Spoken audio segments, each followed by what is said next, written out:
Let's talk about Medicare and employer coverage. So if you're turning 65, but you're still working, you do not have to enroll in original Medicare if you're still going to have coverage through your employer. I know a lot of times people will call us and they say, oh, well, somebody told me I'm going to have a penalty. Well, that's not the case if you're working, you have employer coverage, and the employer has over 20 employees. Okay. So then there's another scenario where sometimes people are working, their employer has more than 20 employees, they're getting coverage through their employer, and they still want to enroll in Part A because they'll say, well, there's no cost to the Part A. I might as well enroll in Medicare Part A.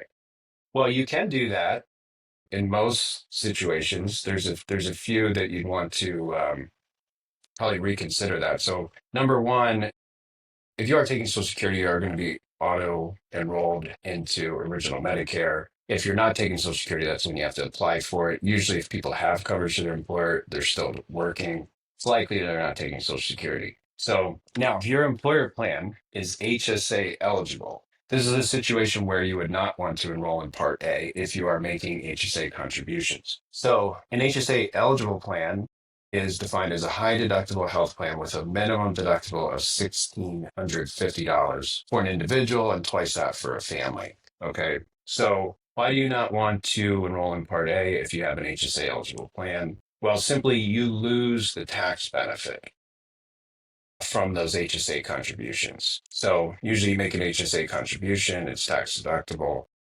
If you're enrolled into any part of original Medicare, you're going to lose that. You're going to lose the tax benefit. Okay, so you still want to make HSA contributions.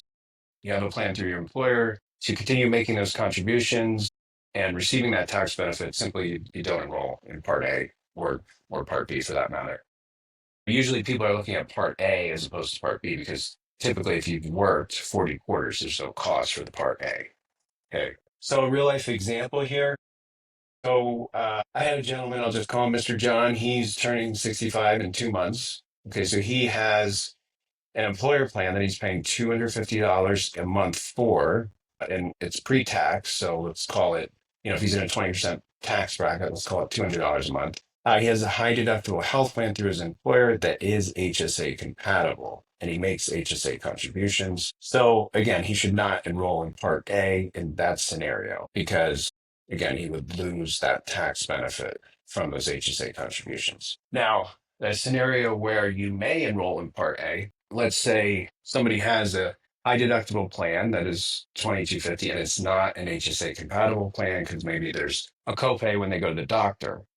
Okay. Now they're still working, they're still going to have coverage to their employer, but they may want to enroll in Part A in that scenario because if they do go to the hospital, and remember the employer plan is primary in that situation, and let's say they haven't used their plan yet, they have a 2250 deductible. Now the Medicare Part A deductible is 1676. So if you did enroll in Medicare Part A in this scenario, then Medicare Part A would be secondary, which would pick up the difference between the 1676 and the 2250. So thus reducing the hospital liability that this client would have. But again, that is if that plan is not HSA compatible. So when you do have an HSA compatible plan through an employer, you do not want to enroll in Part A if you want to continue making those HSA contributions. Now, another thing to keep in mind, let's say this gentleman, 2 years goes by, he's 67.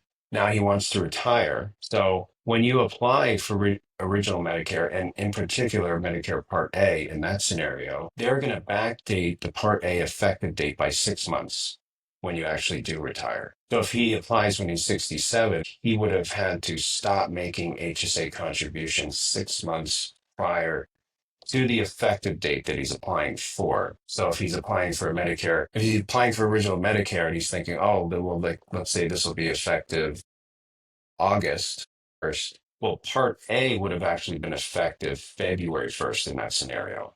The Part B would be August 1st. So he essentially would have had to stop making HSA contributions 6 months prior to when he would want to start Medicare because they backdate the Part A effective date as well. Okay, so if you want to learn about more topics like this, you can subscribe to our channel and we'll keep you updated as we post upcoming videos. Thanks.